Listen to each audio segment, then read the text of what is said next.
Why is it so ridiculously easy to gain fat and so ridiculously difficult to lose it? Welcome back, fellow humans. Colin here, the Wild CEO, for another video pertaining to fat loss, fat gain, weight gain, management, etc. Now, I cover this topic a lot. I've been covering it more so, and it seems like it's ad nauseum. But the point is, anything that helps you lose weight, actually, I shouldn't say anything. Generally, better things you're doing that are based on biology that help you lose weight are also the things that make you a healthy human.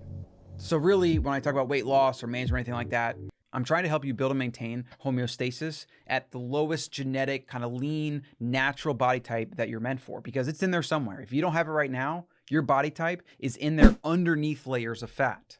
And today's a quick video on just one simple, specific idea of how to think about this, because the more you can understand human biology and the more you can wrap your head around things like fat loss and gain and maintenance and this and calories in and calories out and how much is that and that, what, like there's a lot of confusion here because obviously there's a lot of profit to be made from your confusion. I got a bunch of other videos on this that go into tips and specific strategies. So today's video is just a way to think about when you're eating, when you're not eating, the seasons, food available in nature, etc. So this is from a book that I just started reading, Don't Eat for Winter. Good book, I recommend it. In essence, we are designed to store energy in the form of fat quickly and use it slowly. It is typically easier to gain weight than it is to lose it, as we all know. Putting up weight is natural and healthy once it does not become chronic and perpetual. So we need to consider that our eating habits are now out of sync with nature and the way it has cleverly adapted and shaped our bodies and minds over countless millennia. We need to restore our natural eating habits as best as possible in order to become the optimum version of ourselves. I actually plan on making quite a few videos on this. I'm also going to probably do a longer podcast where I read through some of my highlights.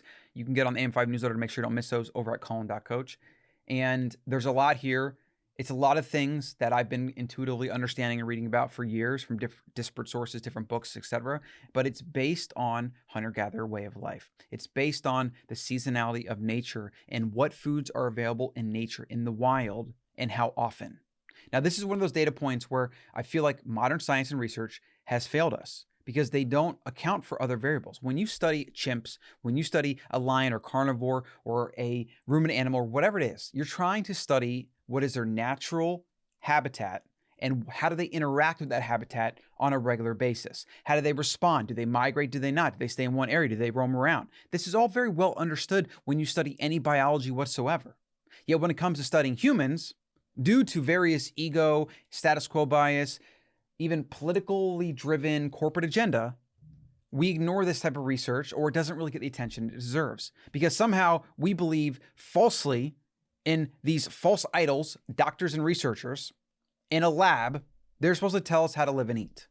Well, if you follow my channel at all, you know that's complete and utter farce. This is about giving you the critical thinking, empowerment, getting you back to thinking for yourself, questioning these supposed experts, instead of just defaulting to the basically being disenfranchised to think for yourself. That's what it is. That's what the corporations have been doing, the doctors have been doing through billions and billions of dollars of marketing and through a lot of really bad nonsense in the American culture. We've been led to believe that doctors know everything. You don't question them. You do what they say, and you're supposed to take a pill, and that's that.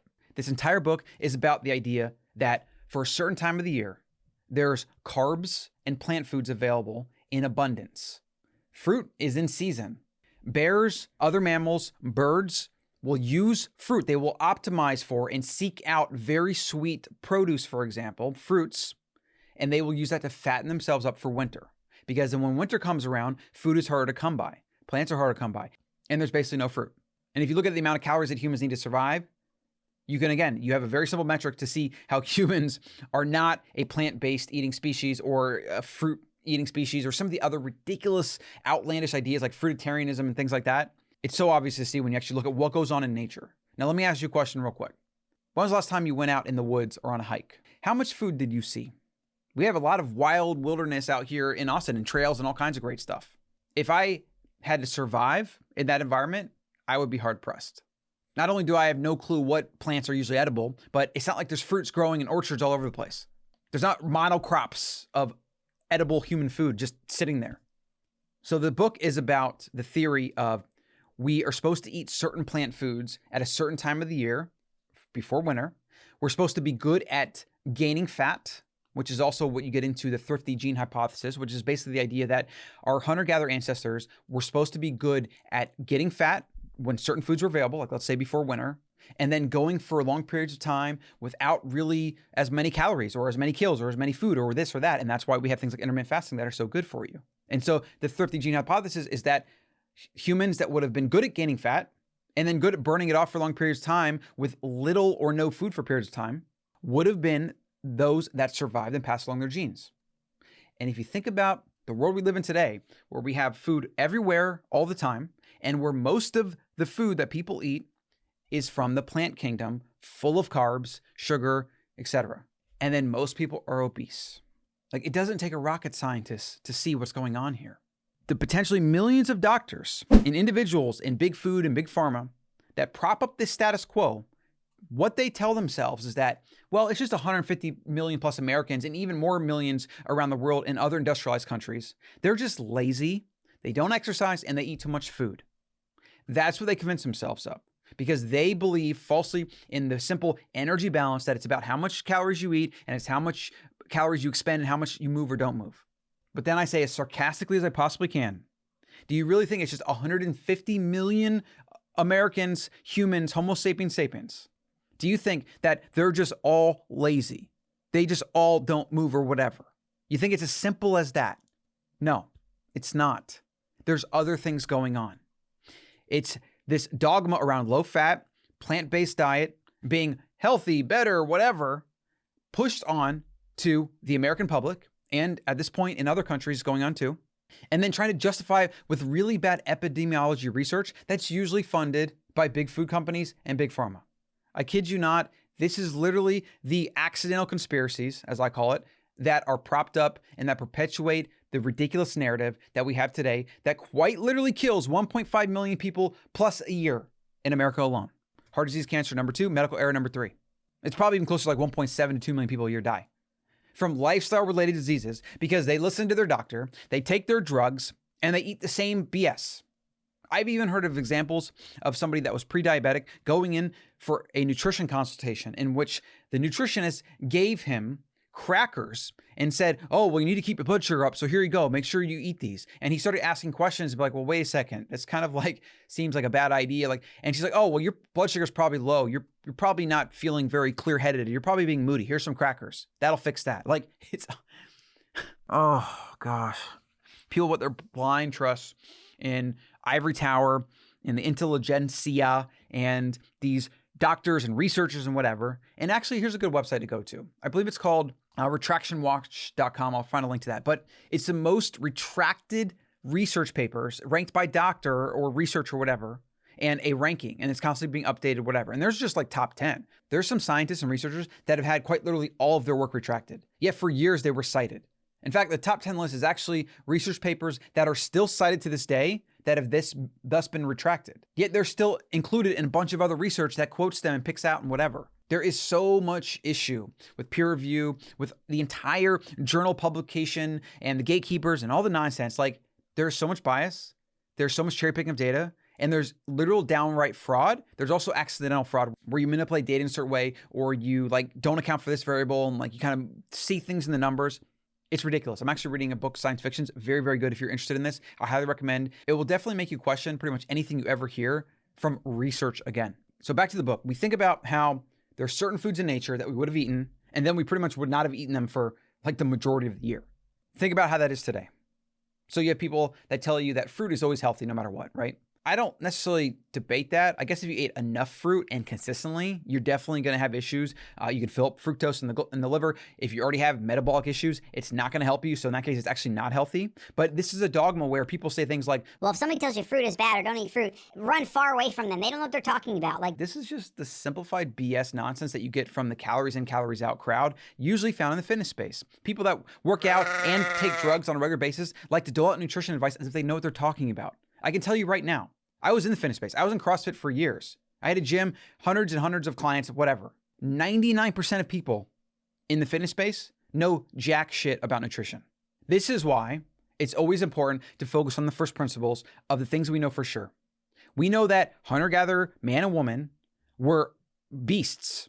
They were lean and fit and strong. And we know what their food environment looked like. We know that's why fasting is good for us. We also know that the primary first principle that I base everything on, my company, everything I do, is real food.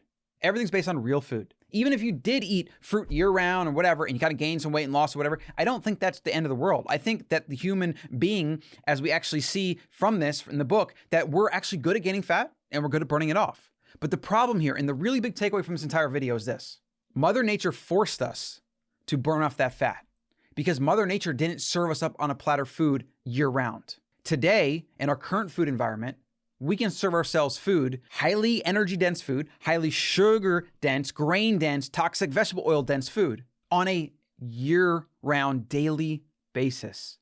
And the only person that's going to control what we put in our mouth is us. This is not what humans are designed for. We are designed to eat food. And if it's tasty, we want to eat as much of it as possible because, as again, this book shows you and this quote shows you, our brain is constantly in the mode of food is scarce. I need to get fat now because when winter rolls around, I don't want to die. That's quite literally almost everything you need to know about nutrition in a nutshell. Eat real food, control your energy intake, which is carbs and fat, and certain carbs and sugar and things like that. Go periods of time without food. If you're going to gorge at times and like gain some weight or whatever, I mean, okay, but it's even harder to readjust back down to a baseline because your hormones get used to it, your mind gets used to it, and your body's quite literally designed to eat food anytime it sees it. This is why it's so easy to gain weight, gain fat, and it's so hard to lose it because nobody is restricting you from eating energy all the time, year round, every single day, Monday, Wednesday, Thursday, Friday, Saturday, Sunday. I want to keep this video shorter, but I kind of went off a tangent there. When it comes to fat loss and maintenance and health and all these things that you have to really contend for in our modern environment, the more you understand about how these things work, the more you can have these subtle cues or subconscious that will kind of kick in and remind you of certain things. Like, wait a second, I'm not hungry right now. Do I really need to eat breakfast? Or can I skip this meal? Do I even need dinner? In fact, I don't really feel good all day, no appetite whatsoever. Maybe I could be fine not having any food today. And then you ask yourself, am I just gorging on energy right now? Am I just like loading up on this bag of like gluten-free cassava chips? Am I just eating like tons and tons of fruit? Am I snacking because I'm bored? Am I emotionally eating? The more you understand why your biology does that, the more you'll have subtle cues that will pop up in your subconscious that will prevent you or at least give you like a halt to kind of question what you're doing. And through that awareness, through building up your knowledge, the better you will be at making better food decisions. Let me know what you think about this below. Questions, comments, anything. If you want to add value to other people that are going to watch this video, drop that comment below. Subscribe for more because I'm putting out a video a day, and I'll see you in the next one. Hey, Colin here. Got a freebie for you. Click on the button below to go to the ancestralmind.com and download the 7 Principles of Living Wild. This is a short PDF that's got some of the main principles such as real food, sleep, movement, and a couple more that are going to help you live more ancestrally in accordance with your genes.